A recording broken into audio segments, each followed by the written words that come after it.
Good afternoon, everybody. Welcome back to our leadership webinar series, episode 9, Pitfalls of Annual Meetings, kind of continued.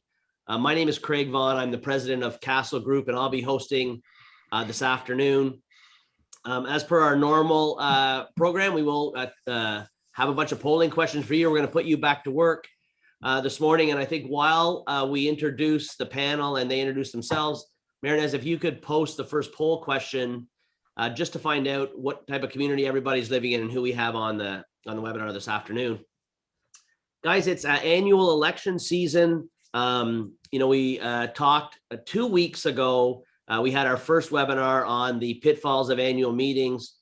We basically had overwhelming response. We had 100 questions chatted in. I lost complete control of those questions. So we decided there was enough interest to have a second session on annual meetings, which we're going to do today.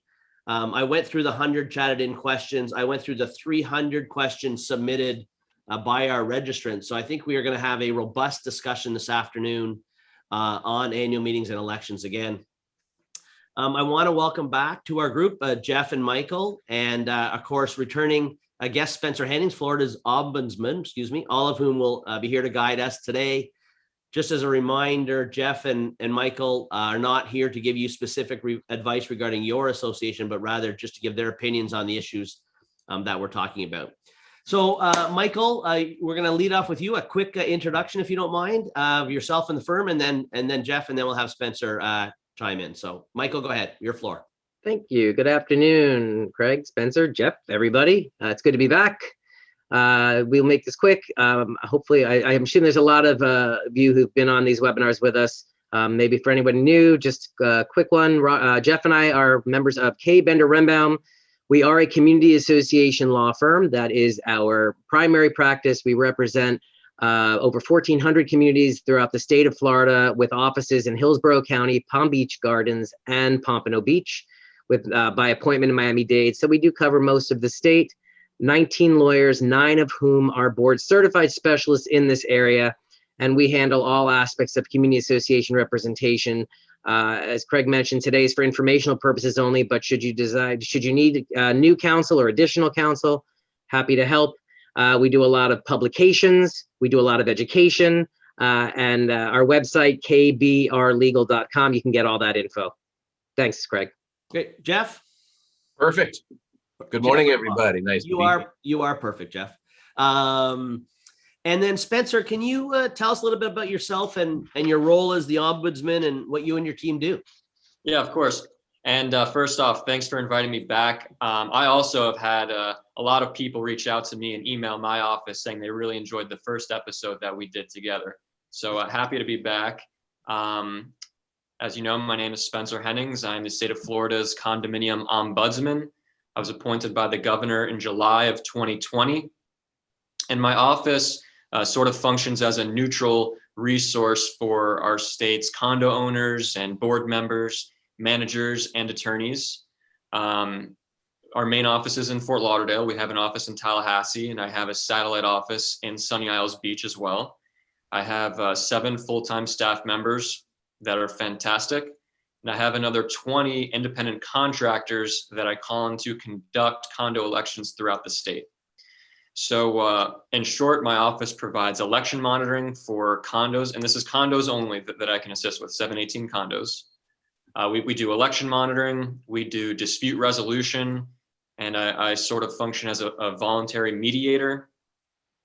We provide education, and I'm also responsible statutorily to make legislative recommendations regarding condominium law and policy. Excellent, Spencer. Well, thank you very much. And just to remind everybody, Spencer's office does cover condominiums, but there are monitors available for HOA elections if you so desire. And some of the same team that I know that Spencer uses to send out to monitor condo elections. So the services are available. And I think what we learned last session, Spencer, is some of the information you have, it translates easily to HOA. So that's all good news. So guys, I wanted just quickly summarize what we're going to cover today. Basically 5 basic areas I thought we should review. And from a practical standpoint, kind of walking through an annual meeting and some of the pitfalls. So we want to talk about the meeting notice. We want to talk about eligible candidates. We want to talk about the meeting itself and, to Zoom or not to Zoom seems to be the question on everybody's mind. We want to talk about establishing a quorum and then actually conducting an election and the counting of ballots and all of those types of things. So that's kind of what I have on the agenda for today. But before we jump right in, two things. One, Nez, can you post the results of our survey, please?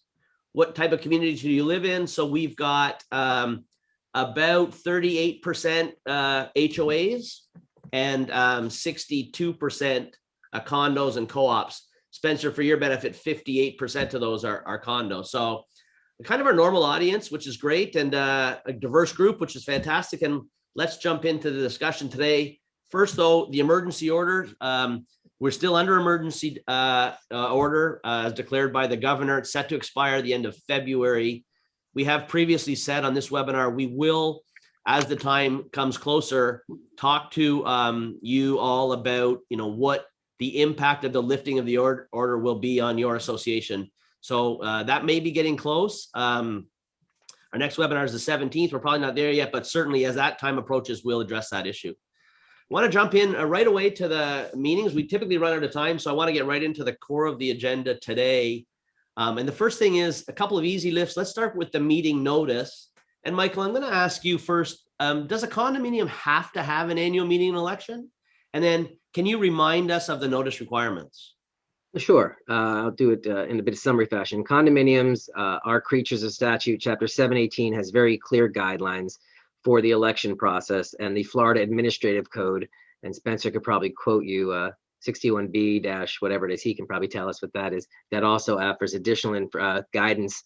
But the initial question, Craig, condominiums are required to hold annual meetings. I would be surprised if your governing documents, your articles, bylaws did not have an annual meeting requirement.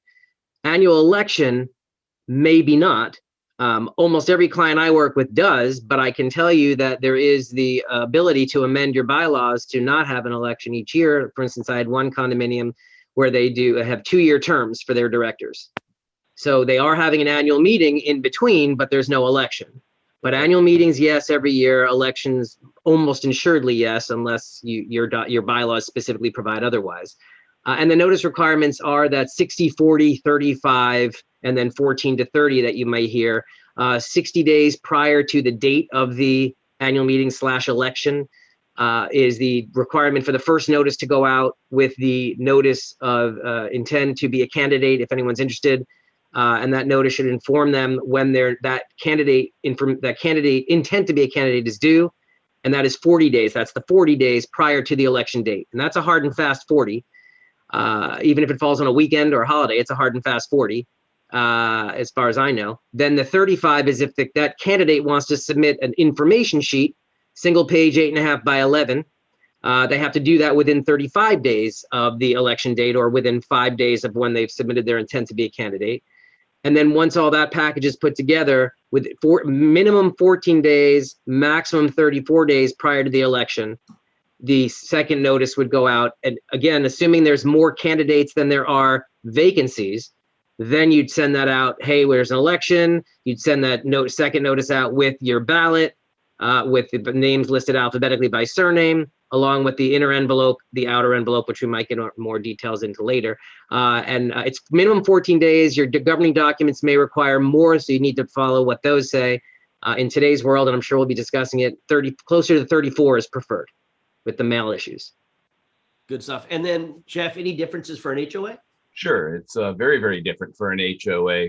HOAs can have their own rhyme and reason, if you will, set out in the governing documents as to how their elections are going to take place. But generally speaking, it's a 14-day minimum meeting notice that needs to be sent to all of the members and posted. Excuse me. But that's the general. And then as we go through the day today, we'll talk more about the different HOA style of elections. Excellent. And then, Jeff, follow-up question. The emergency powers that are available now, do they allow an association to cancel or postpone their annual meeting? In fact, they do. It's a good question. You need to have a reason. It needs to be able to relate back to the emergency taking place at the association, but you absolutely do have the ability to reschedule, postpone. You don't have the ability to just outright cancel the annual meeting, so bear that in mind. And also, when you're using these emergency powers, please, please, please don't just think they're a blank check that you can use. You need to be able to relate back to the what's happening in your association to justify the use of the emergency power. I guess the bottom line is you should have an annual meeting to say you can. Spencer, I'm curious, have you received any complaints in your office regarding the cancellation of annual meetings or the postponement of them? Every single day. And I recommend not to cancel meetings, not to cancel elections. I think that we should all be doing them on Zoom. If you think it's not safe to do it in person, which I think it often is not safe to do in person. I always recommend doing them on Zoom, doing them safely. You don't have to let people in the room. Make the ballots available on the day of the election, so you're acting in accordance with the statute. But you don't have to let unit owners into the room. You don't need to have discussions on the night of the election. You can do it safely, quietly, via Zoom. I think Craig, can I piggyback off of that? of course. It would just to ask Spencer a question. Chris, what about the idea of postponing, and not because of the safety concerns, but because of the overwhelming issues that people are purporting about the mail system and mailings not getting out, even when they've done it 30 or 30 days in advance? Sure. No, and I think these are decisions that need to be made association by association, case by case. I think that sounds like a fairly reasonable reason that you would want to postpone the election. But my stance was more so about outright canceling it. Okay, good. Michael, what specifically has to be included in the notice? Let's get to the nuts and bolts here. In the notice, what are there specific requirements? Is it set out in the documents? Does the statute say something about it? Well, the first in the condo, you're talking about in a condo setting. In a condo, yeah. Yeah, in a condo setting, the first notice, as I mentioned, it obviously has to provide the date, time, and location of the election. If electronic voting is being used as an option, that needs to be referenced in that first notice as well. And the first notice should, again, it invites people, if you want to be a candidate for the board, and submit, and that you should enclose, in my opinion, you should enclose a very simple intent to be a candidate form. That if you're interested in being a candidate, please fill out and submit the enclosed form and give them the proper deadline date, which I said is that 40 days prior to the date of the election. Don't miss that date. And I think if you want, and I think it's important in the notice that if you want them, if the deadline is 40 days prior and it's 5 p.m. and Spencer, I don't know if your office has a position on this, but if you want to say, hey, you have to have your notice in by February 3rd, 5 p.m., not by midnight. If you don't put in a time frame, then they have the whole day. And you need to be aware that you may come in the morning of February 4th and there's something was slid under the door, which I encourage candidates to try to avoid that. If you know you want to be a candidate, just get it in on time. Right. But the first notice it has to have clear date, time, location. Again, the electronic voting notice, the notice of intent to be a candidate, deadline, and the candidate information sheet deadline. That's your first notice. Right. And then your second notice will spell out the agenda, and that's primarily found in your bylaws. And also, if there is to be an election in a condominium setting, and I guess we may talk about this, so if I'm jumping the gun, Craig, I'm sorry, but in a condominium setting, quorum of the membership isn't needed to have the election.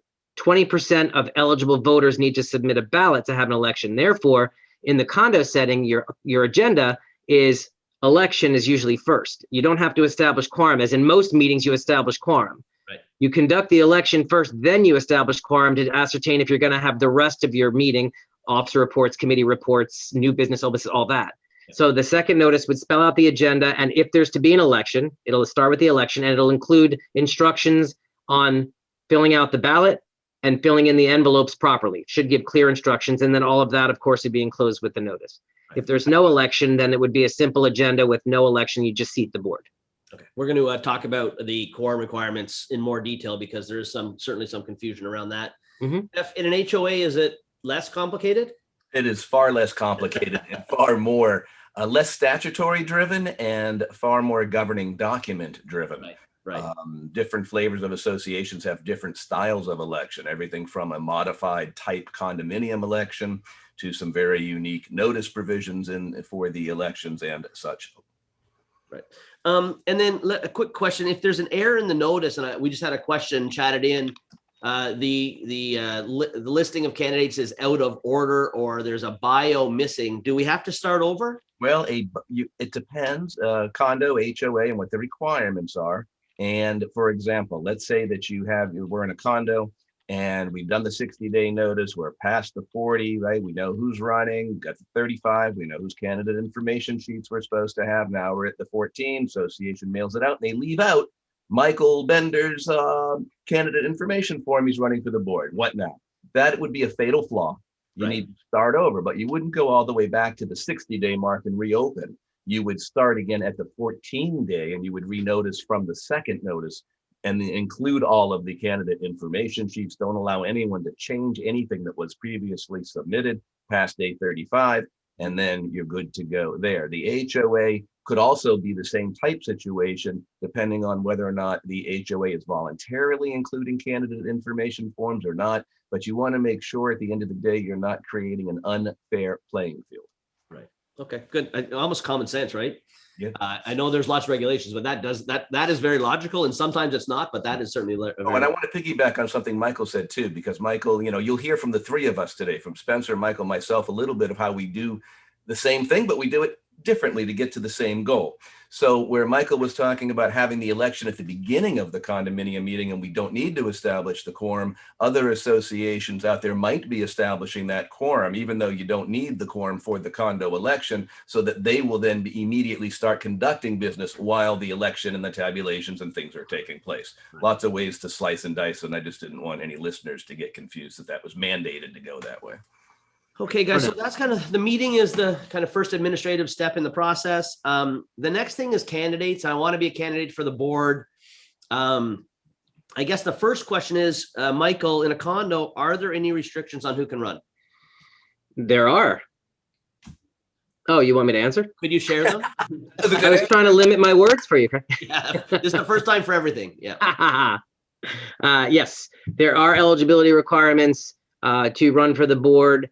And again, I want to point out, we're talking about eligibility to run and have your name on the ballot versus your eligibility to serve once you've been elected or appointed. So being able to have your name on the ballot, eligible to have your name on the ballot, if you've been convicted of a felony in the state of Florida, or a crime which would be considered a felony in a crime in another state, which would be considered a felony in Florida, and have not had your voting rights restored for 5 years from the date of the election, you'd be ineligible to run for the board. Okay. Have your name on the ballot. If you have if you've been suspended by the division, which in my experience I've not seen, but if you've been suspended by the division for any reason, you're not eligible. But the biggest one that comes up in my experience is if you have any monetary obligation to the association, to the condominium association, on the date that the last day you can submit your name to be on the ballot, which would be that 40th day I've been talking about. If you have any monetary obligation, whether it's an assessment, regular or special, a late fee, owed interest, whether if you have other fees that you might owe for any particular reason, maybe you rented the clubhouse and caused some damage and didn't pay for that damage, any monetary obligation of any amount, even pennies, does disqualify you from having your name on the ballot. So I would encourage, if you're interested in being a candidate, again, get that information involved in there way before the 40th date and get confirmation in writing that your balance is zero. That's the simplest way to do it. And that nuance is the date you're eligible. So the 40th day before the election, when you submit, that's the appropriate date. Is that correct? Right. You should not have any monetary obligation to the association, any delinquency or monetary obligation to the association on that date. And Jeff, it's a little different for HOAs, correct? Well, only because of the candidacy, the last moment in time to declare your candidacy for the HOA is going to depend on that association's declaration, bylaws, if you will, as to when that time is, right? So the condo, we know when it is, hard and fast, and it's the same for everybody. In the HOAs, it's going to depend. Do we allow nominations from the floor? Well, then it's going to be that delinquency has to be cured, by the time of the annual meeting and the time of closing of the balloting. at that point. Maybe they have a different balloting procedure where they're doing their nominations in advance of the meeting, and then the deadline would coincide to that date. I would, just as a warning, I know there's a number of property managers that listen in, and if you've lived this experience, you may have lived this experience, but I think it's really important for those HOAs that allow nominations from the floor on election night that you have your list of delinquencies available, so you can get right in front of, oh, by the way, you owe a late fee before the candidate gets nominated and they accept, and all of a sudden you have to unwind it. So just a useful tip for the property managers who are listening. Michael, can candidates campaign? Of course. I would expect that if you want to win, you would. That's in fair. most communities. Yeah, and then we did have some questions. What about board members endorsing candidates? Yeah, listen, I remind everybody, a board member is an owner, just like any other owner. And when they are welcome to offer their opinions on who they believe that would work best. If it's a sitting board, maybe a staggered terms, and you have sitting board members who are promoting their fellow board members to be reelected, or maybe new people to come on. All of that is permissible. The only time it's not permissible is when you're sending out the election materials. Right. When you're mailing out the election materials, there should not be any indication of who the incumbents are on the ballots. There should not be any sort of campaigning or promotional other than the candidate information sheets that each candidate has submitted. But outside of that, individuals are free to campaign. They should do so. I would offer that should be done in a respectful way, in a communal manner. We all know that isn't necessarily the case. We've all seen what elections do to people when they're statewide, countrywide. Hopefully, association-related elections can be a little bit tamer, but we know that's not always the case.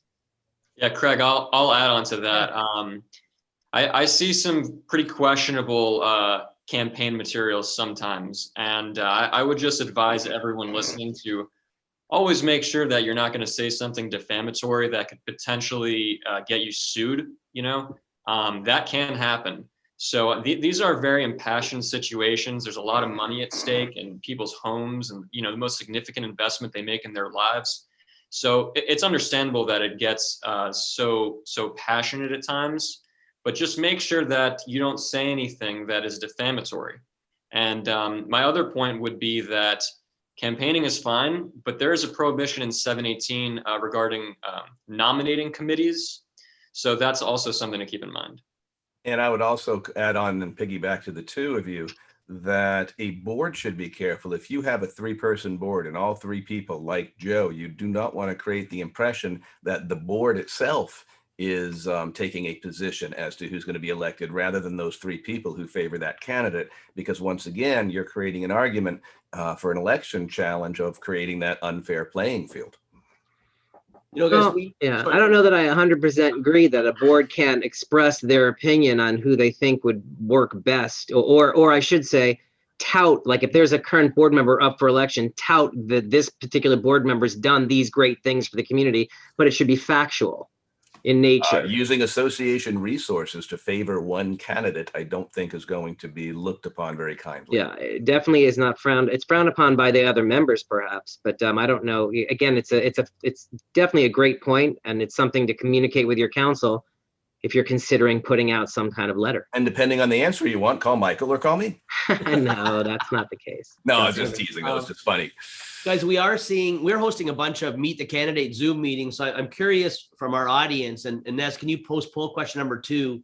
Does your association hold a Meet the Candidates event before the election? And then we'll visit back there. So we're getting to election night, Spencer, and you're monitoring the election. I'm sure you see and have to disqualify candidates. Do you see that a lot, or can you give us a comment on what you see from a practical standpoint? Disqualifying candidates, no. Disqualifying ballots, Yes. Sometimes. Okay.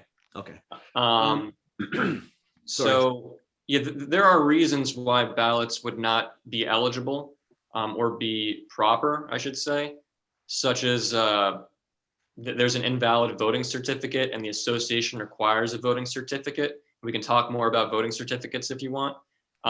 Or perhaps there's no signature on the outer envelope. Things like that would invalidate a vote. Okay. Okay, good stuff, guys. I want to let's just post quickly, Marinez, the results of our polling question. Does your association hold a meet the candidates night before the election? I'm interested. So 35% do, most don't. Again, I think it really depends on how controversial it all is. And 7 of you need to get more understanding of what's going on in your community. Yeah, yeah, true. Okay, guys, let's move on to the annual meeting, the actual meeting. We're seeing from our clients, and I know a lot of the questions that got sent in to us are regarding virtual meetings. So I want to start this by just asking our participants, how does your association plan to hold its annual meeting this year? Marinez, if you could post poll question number 3. And then we'll just jump right in. Jeff, first, who can attend the annual meeting? Well, it's a members meeting. So we're going to start with the members. The member may give a proxy to somebody else to attend on their behalf. So the proxy holder is welcome to the meeting. And without going into a lot of fanfare, if someone is holding a valid Florida power of attorney and to attend on that owner's behalf, sometimes that also is acceptable. But if you're a tenant, if you're a guest, et cetera, and so forth, you really should not be in the annual meeting. Okay, that makes sense. And then Michael, does the board, let's talk about, now we're getting into virtual meetings. Actually, Marinez, can you post the results of that poll? Because it's very interesting. More than half. Wow. More than half are doing it virtually. And if you really look at the numbers, 82% are virtually or a hybrid of virtually and in person. So that bodes well for our discussion this afternoon, because we're going to talk about virtual meetings. But it is that, I bet if we had looked at that question a year ago, we've seen a significant change, obviously under the circumstances, like but very interesting. So 80% some form of virtual meeting. So that's a good backdrop to the rest of our discussion. So Michael, now I'm going to have my meeting virtually. Do I need to do anything? Does the board have the authority to hold a virtual annual meeting? The board does have the authority to let the membership know that the membership meeting, annual meeting in this case, is going to be virtual. However, in order for it to be properly done, they do need to, they should be holding a board meeting, 48-hour notice, where an agenda item indicates that they are going to be approving holding the membership meeting, or in this case, annual meeting, virtually. And then at the meeting, during that item, motion, second, and discussion on holding the meeting virtually. So essentially adopting a resolution, if you will, the motion that they're going to hold the meeting virtually, and establishing the procedures and guidelines for that meeting. Right. And if I didn't do that and I've had my meeting, am I okay? Yeah, I mean, again, you're okay. It doesn't it's not going to invalidate the meeting. The simplest, if you already had the virtual meeting and you didn't have a board meeting to do that, at your next board meeting, just add a line item that you're ratifying the holding of the annual meeting virtually, and ratify that decision. Okay. And just clean it up, and then going forward, do it in advance if you're going to have more virtual meetings. Yeah, and fair enough. And to be clear, that's for member meetings, not board meetings. Right. You can hold board meetings virtually, but there is no statutory requirement, and this requirement is in Chapter 617, which is your Florida not-for-profit. But there is no similar requirement for a board to have a meeting to say we're going to hold board meetings virtually. When you notice them, you just have to give the proper virtual link information so that the members can attend and participate, which I think we'll talk a little bit more about shortly. Okay. And then Jeff, for you, is there any specific guidelines the board should follow with respect to holding its meeting virtually? Specific guidelines. If I'm going to have a virtual meeting, you should, a couple things I think are smart to do. You need to manage the expectations of your members. You need to disclose the reason why we're doing it virtually to the members. Encourage members to ask a question in advance if possible. Have ballots and proxy forms available on the day of the meeting in a physical location. Establish ground rules at the beginning of the meeting so everybody knows. Have a call-in system by chat, voice, poll, for some kind of roll call if you need to do that. Allow time for member and proxy registration in the chat feature as needed. Control your membership comments with administrative user type features, Always make sure that you're opening the ballots in the view of everybody and let them know that. Let the members know when they're going to have a right to comment, and that'll be on everything discussed or on the agenda by the board at the appropriate times. We've talked about that ad nauseum in the past, and there's more, and I'm sure we'll cover more of that as we go through the time we're together. Sure, I think one of the things, sorry, Spencer, go ahead. I was going to say that was a really great point about the camera being pointed at the ballots, especially, as the election is starting, through the entire election, where you're not removing the camera and people can see the ballots the entire time. I think that's so important, and I haven't really heard people talking about that, but it is exactly what we do for obvious reasons. That's such a great point. And then, guys, these hybrid meetings, the all virtual meetings, 55% of the people said they're having all virtual. There's been some questions on the requirement to have a physical location for the meeting if it's being held virtually. Michael, is that absolutely the case? My opinion is if you are conducting a membership meeting where there's a vote to take place, like the election, then there should be a physical location because up to the point that you, in a condo setting in particular, when you open that outer envelope, up to that point, people can vote. So there should be a physical location where you have ballots, where you have your inner and outer envelopes that someone can walk up, fill it out, and drop it in a ballot box. Similarly, if you're holding a member meeting where you're voting, any vote, whether it's on amendments, on waiving reserves, a physical location where someone could come up to the point of the meeting and fill out a paperwork and vote. So I would say for that reason, I would recommend there be a physical location. If it's just business, if there's nothing being voted upon, you're just calling it, which quite frankly, I don't know that there's very often member meetings that don't have at least some vote. But if you have a member meeting that doesn't have a vote, I don't know that you have to actually have a physical location. And Craig, with that in mind, what I typically have done on my meeting notices when I'm preparing them for clients is, again, just to not leave any edge for possible collateral attack, for lack of a better way of saying it. I'll typically put an address on it, and I'll say nobody is allowed in the meeting room and everything is taking place electronically. Right. Yeah, there's language to that effect that people do. So it's a hybrid, but only limited participation. Everybody else, you're virtual, and but like to Jeff's point, to reiterate what he said earlier, manage expectations, explain why and what you're doing, and that's perfect in that notice where you're letting them know. Here's the location. It's limited. I have some who say we have limited space, so the first few can come in. Right. But other than that, this is your link, and we'll have everything virtually. So just be very clear in the notice. Right. I think communication is huge and manages expectations so well, and takes a lot of the angst sometimes out of contentious situations. Let's jump, guys. We're having the meeting. We've noticed it properly. We have our candidates. The meeting day comes and we need to establish quorum. So for an HOA, Jeff, what are the quorum requirements that must be met so the meeting can be properly constituted? Understood. HOA, unless the bylaws provide otherwise, then you're going to need, not even otherwise really, unless the bylaws provide for a lesser percentage, then you need 30% of your membership present in person or by proxy in order to conduct the election. Again, that's assuming your bylaws or declaration doesn't provide for a different type of election, which I'm sure we'll get into in a little bit. And do you see, in your world, do you see a lower requirement for quorum?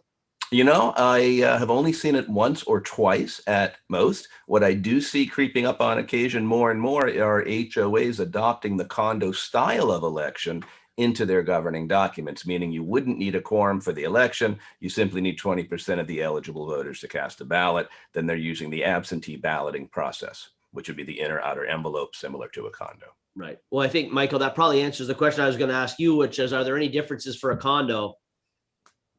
Quorum requirement? Yeah.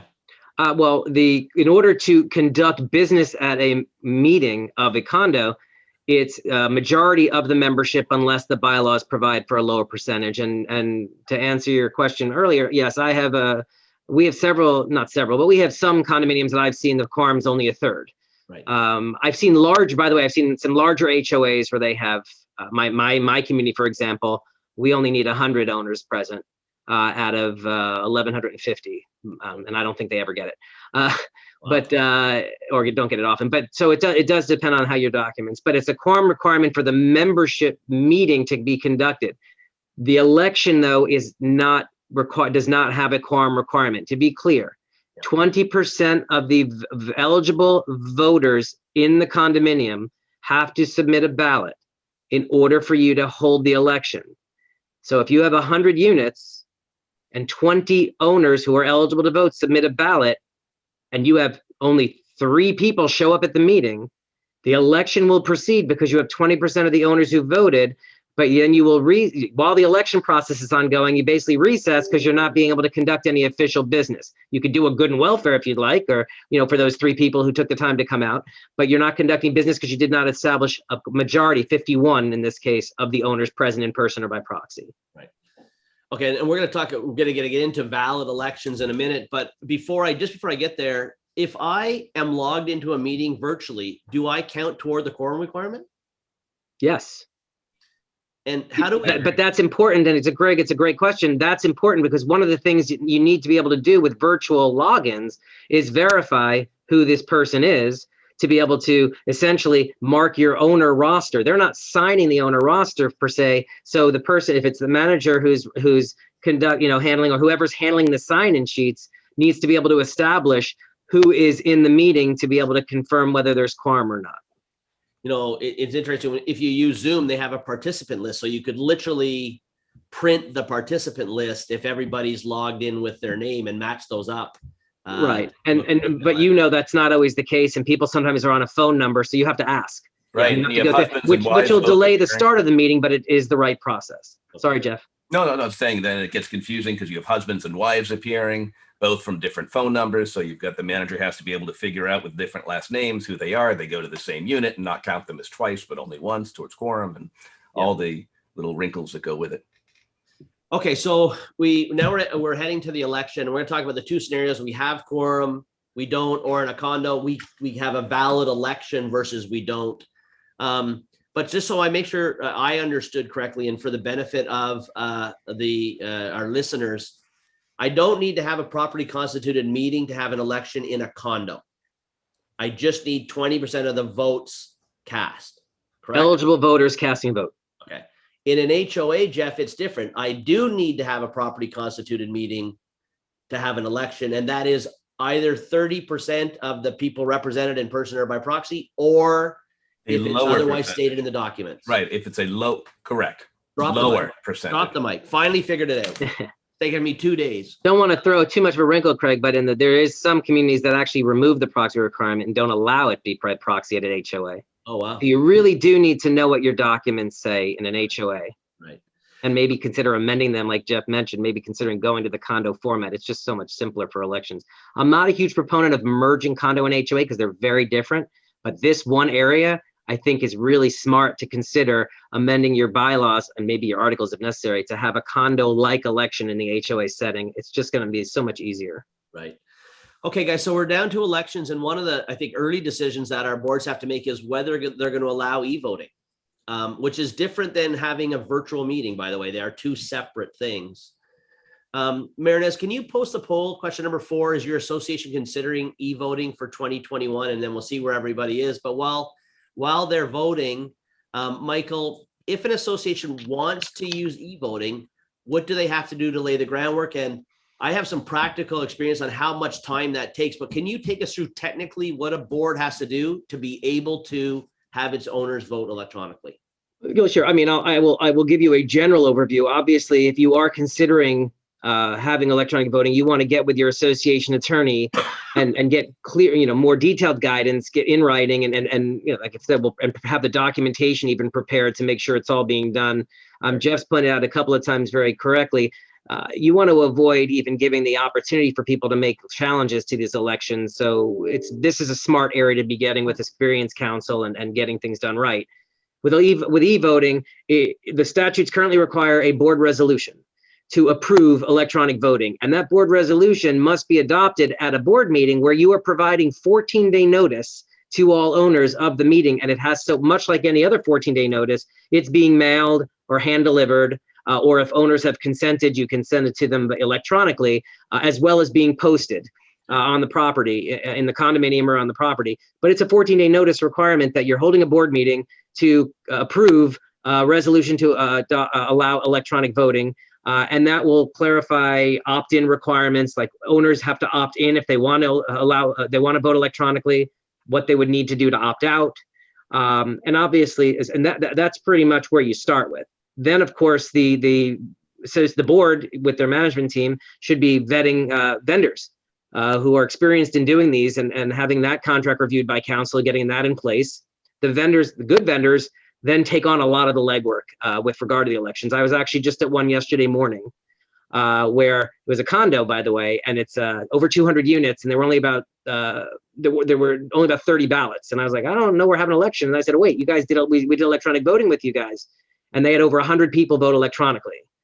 And that, by the way, not only did that give them the election, but when you vote electronically, it also is considered quorum. So they established quorum, and we actually had the full meeting. Oh, excellent.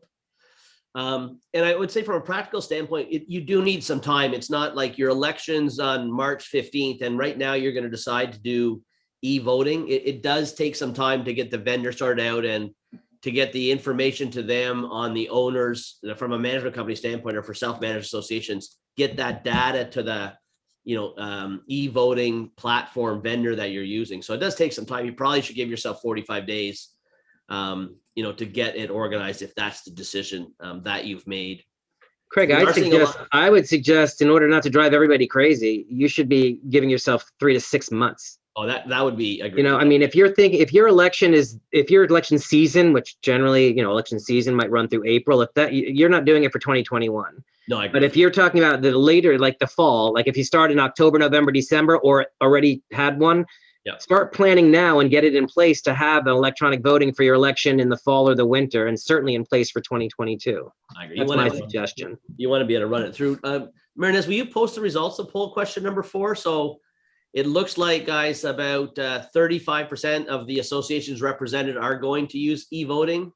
This has been a real boon for the e-voting platforms. It's been around for a long time, but was not widely adopted, I don't think. But that's a huge number. I'm curious to know how many are actually using it already, which is something we can ask next time. Yeah, that's a good point. We'll ask that next. We'll ask that question next go around. So a large number are going to use e-voting. So I want to take our listeners through a couple of scenarios with respect to elections in both HOAs and condos, and I understand it's different. So I'm going to start with a couple of scenarios that I want to walk through and get your comments on. So we have 3 candidates and 3 open positions, but we have no quorum. We weren't able to establish our 30% quorum, or in a condo, our 20% votes cast.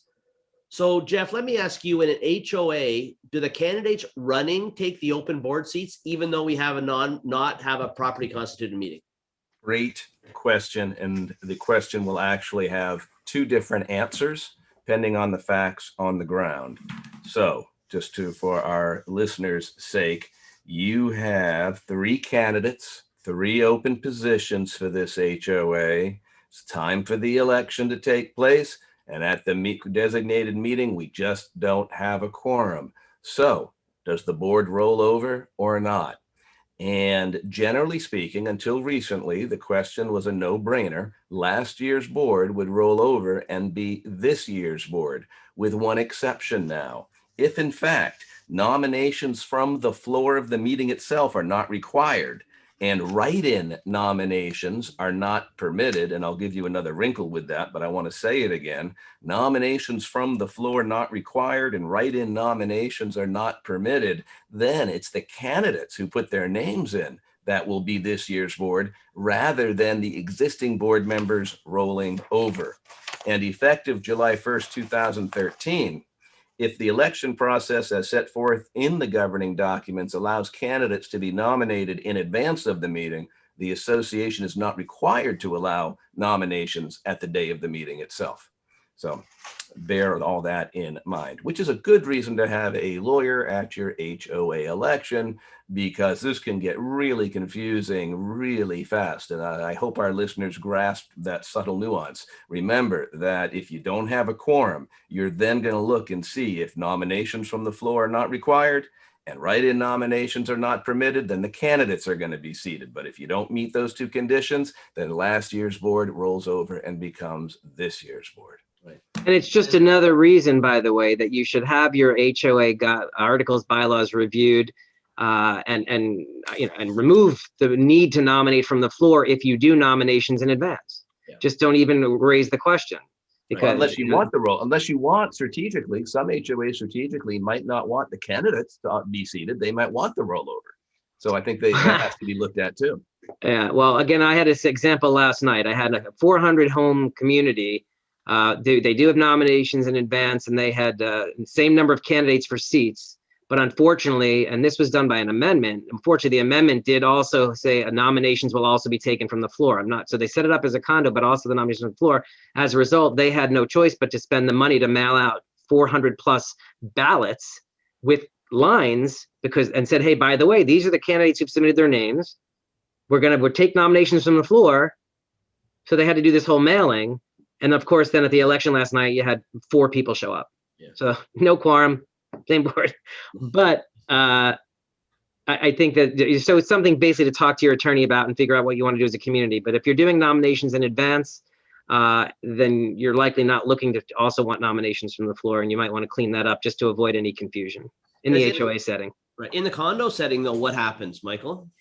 Well, the condominium law, and Spencer, you can certainly chime in here. I want to give you an opportunity to speak a little bit.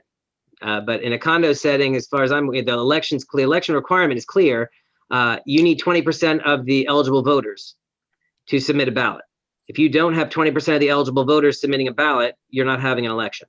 So the Finish. So last year's board is this year's. Right. So the board remains, and then to my knowledge, there's no legal mandate that that board then renotice the meeting again, although they can if they so choose. Right. And Craig, for the other prong of your question, yeah. If there are the equal number of candidates as there are board positions, then you don't have to have a election either. Right. And that's thank you, Spencer. That's actually a good point. Your premise was 3 candidates, 3 seats. In a condo, there is no nominations from the floor, so that second notice is going out that says there is no election. We're just going to seat the board. It's actually technically referred to as an election by acclamation is the word. And then, so guys, I appreciate that. Next scenario, 3 positions, 3 candidates, properly constituted meeting. The candidates just take the positions, right? There's no election, it's acclamation in both cases, HOA and condo? Assuming an HOA doesn't have nominations, you're saying even if they have nominations on the floor, you're just saying there's only, either way, if there's the same number of candidates or less, then there are vacancies at the end of the nomination process, we'll say. Right. Then there is no need for an election. Those candidates get seated. If there remains vacancies, those vacancies are then filled by the board members who are currently seated there, unless your bylaws require a special election to fill any vacancy, which is rare. But again, that's another area that you'd want to look at your governing documents and maybe consider amending. Okay. And so if guys, no candidates for open positions, the board stays intact, correct? That's going to be the end result if no one's putting their name in somehow, some way. Yeah. Okay. I think they try to address that in 718. I believe they did, because that was a situation in condo law. You have to submit a notice of intent to be considered a candidate. And what was happening is current board members just presumed that they'd be running, and they didn't submit a notice of intent, and then nobody else did. And the end result is you have no board. Right. And so I believe that, and they've added language in 718 that indicated in that situation the old board would roll. But I remind, we had a scenario, 5 board members, none of them put that in. 1 individual put a notice of intent in. At the deadline passed, there was no need for an election because you had 5 vacancies, only 1 candidate. That 1 candidate is now the board, and they can choose to appoint some of those original board members back or not. Mm-hmm. So board members, if you're interested in running for the board, make sure you you need a notice of intent to be in a condo, you definitely do. Make sure you timely submit your notice of intent to be a candidate if you want to continue on. Mike, you're saying there was a quorum at that meeting, Yeah, correct? And but only one person- candidate. No, mine was a condominium. Condo, so 20% of the eligible voters cast a ballot? Didn't need to. There was only one candidate for 5 vacancies, no election. Oh, no election. Right, but the difference is if you didn't have if 20% of the voters didn't vote, then last year's board would have fully rolled over. If 20% voted, then you're right, no need to really open the envelopes because that one person is going to be seated.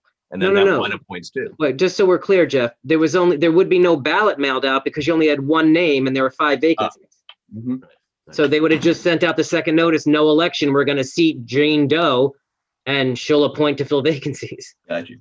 Okay, guys, I want to move on from those scenarios because they were easy. The next example is we have 4 candidates and 3 open seats. So we are having an election. I will just add here a bit of an advertisement for you guys. You know, if you're having an election, you hear the nuances. You know, you may want to consider having your attorney or a monitor attend the election.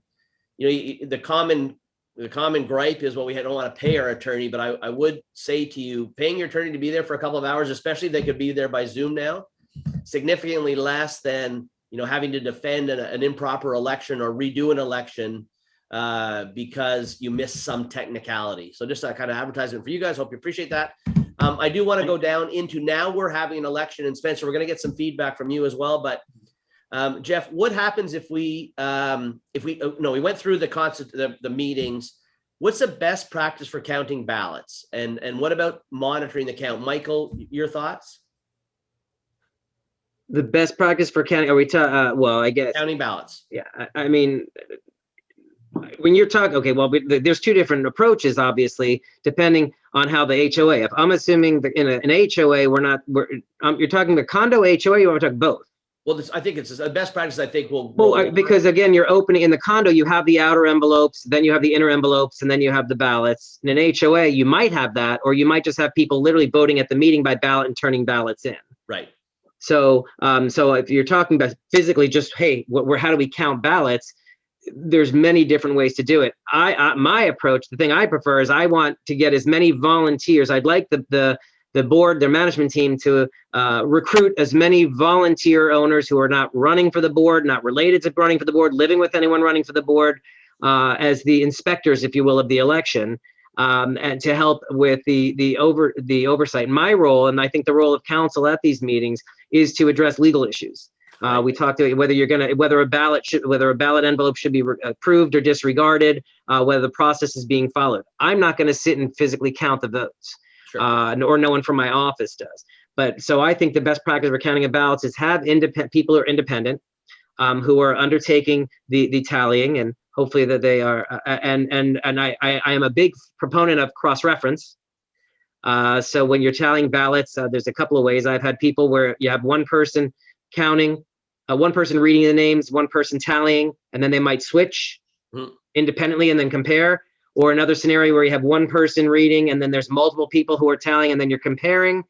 You know, as far as that goes, it's just a matter of preference.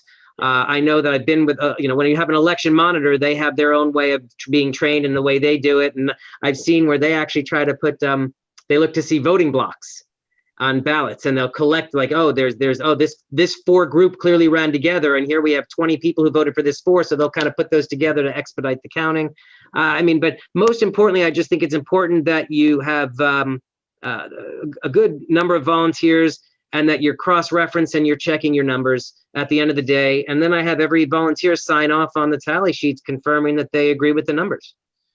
And Spencer, this is where your team gets involved. When you get involved in a monitoring an election, what is your role? Sure. So we completely conduct the election on the day of the election. We show up and take care of everything. Right now, our monitors generally bring assistants with them so that we don't have to bring in unit owners to be part of that council that's going to count the votes, just for safety reasons. But I also want to point out, you know, before we got into this, you said as an advertisement for attorneys in general, that if attorneys are there, it's going to cut down on the chance that afterwards the election will be contested. That's certainly true. But what I'll say even further than that is if you have a monitor from my office at that election, you can be, you know, you can rest assured that we're going to have a fair election. It's a promise I make to everyone. If I put a monitor at that election, it's going to be a fair election. and there's going to be no complaining afterwards, or no election fraud allegations. Right. So for that reason, we have a lot of boards. Oh, there'll be allegations. They just may not be, they may be baseless, but there'll be allegations. It's less likely if there's a neutral party from the state there, I think. That's true. So for that reason, we have a lot of boards that just want to show the unit owners that they're being transparent and fair, and they make the petition to my office. It's not just unit owners that are disgruntled or unhappy with the current board. Right. So as I was saying, the election monitor shows up, completely conducts it. As Michael said, they often will separate the ballots as they're opening them into common schemes, which does expedite the process. I'm not advocating for that in your association. It's just something that my monitors do, and they've conducted hundreds, if not thousands, of elections. And one thing that I really like that they do is they bring one of those art slicers that you would slice like the construction paper for art pieces with, and they'll open all the ballots in one shot like that. And it's cool to see, and it goes fast. Right. Guys, I appreciate that. And again, I would reiterate that if you're having an election, why not have some professional guidance? We have a couple of questions on the voting process. We've had some real experience with mail delays in our world. But first of all, if I'm having a virtual meeting, can I vote? Can I put up my hand? Can I vote virtually in an election? Let's start with HOAs, Jeff. Would you do it that way? I suppose there would be a mechanism to be able to do it, but you're still going to have ballots and proxies. I could see voting on various other items, right, by hand vote at a Zoom meeting, but I think it would be rather difficult to do that for an election. Right. And then Spencer, let me ask you this question. Condos, can I live in Venezuela. I know there's an election. I didn't get my package. Can I just email you my vote? Unfortunately not. We need to have that secret ballot system or the use of a voting machine. But no, it's going to require a ballot. You can't email the ballot in. And this is a really serious problem. It's another big ticket issue that I see every day. Right. Craig, I just want to also, and Spencer, you'll confirm this, the association can email the ballot to that person in Argentina. They can print the ballot out, then they just have to make sure they put it in an inner envelope in the outer envelope, and then get it, and note ballot inside so it's not inadvertently opened, and send it. But, so that's it, because so people claim, hey, I didn't get my ballot yet. Well, then email them the ballot and give them clear instructions on how to mail it back to you. And Michael doesn't mean a substitute for the mailing at the official address. He means in addition to that U.S. mailing at the official address, if somebody then said, hey, correct, I didn't get it, the manager could say, well, I'll email you the package, which is a different circumstance. Guys, one quick question before we wind up. We counted the votes and there's a tie. What do we do? Runoff. Well, yeah, it's a run. Again, I would say the first thing to try to do is to see if the candidates who tied are they truly married to the position, or is one of them willing to step back voluntarily? Are they willing to even, listen, you can pick a name from a hat, flip a coin, anything they're willing to agree to, but you have witnesses there that confirm they agreed to that, and it's documented. Otherwise, it is a runoff. And Jeff, you want to tell them about the runoff? No, I think you covered it fine. If you're in a condo, there are specific rules, specific timing that must be adhered to that Spencer could address better than us. It doesn't come up all that often, so I would actually have to go check the statute and the administrative code to see what those times are, but you are strictly limited as to when that runoff must occur. HOA, you just put your notice out to the community, and then there's no specific rule as to how that runoff is going to take place. Spencer? Yeah, sure. In the condo world, when there's the tie, you have to have the runoff usually. You have to send out a notice within 7 days of that election of when the runoff election is going to be, and you have to provide ballots, and you should be providing the candidate information sheets that were originally submitted for the first election.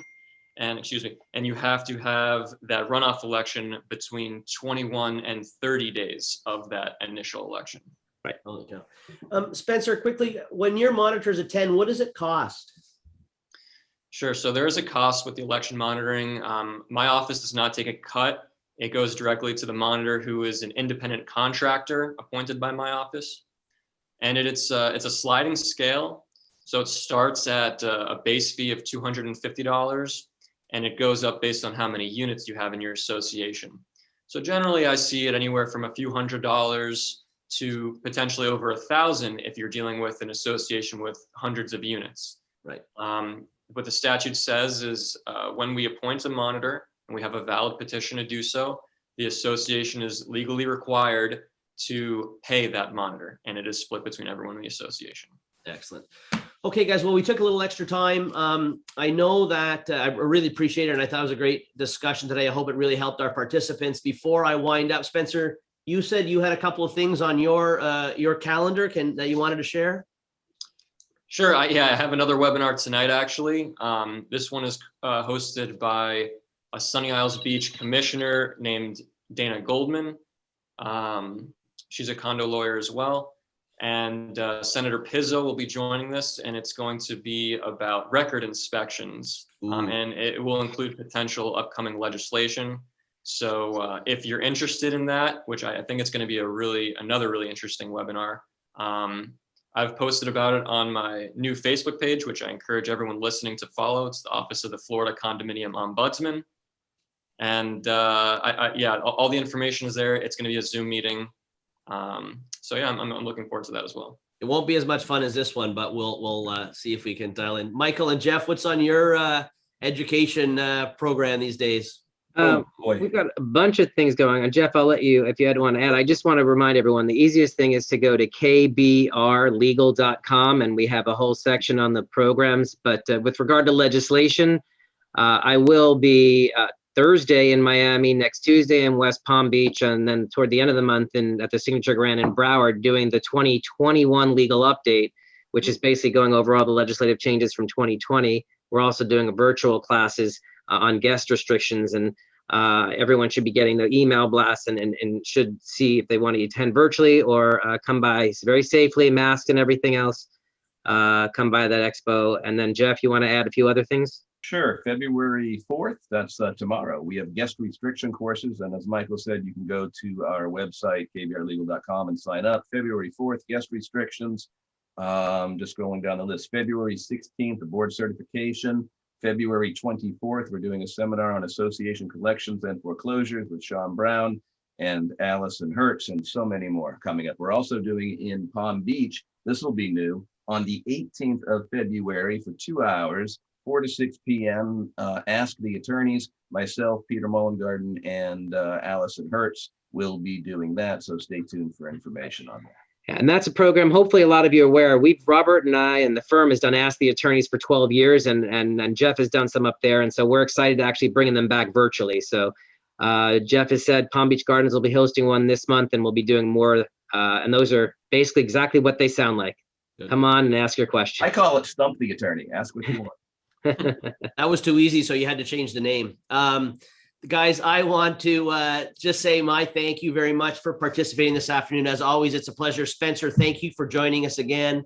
Our next webinar is February 17th, so look for that invite. And guys, we'll see you in the trenches. So thanks a lot. Thank you so much. Thank you all. Everybody stay well. Bye-bye now.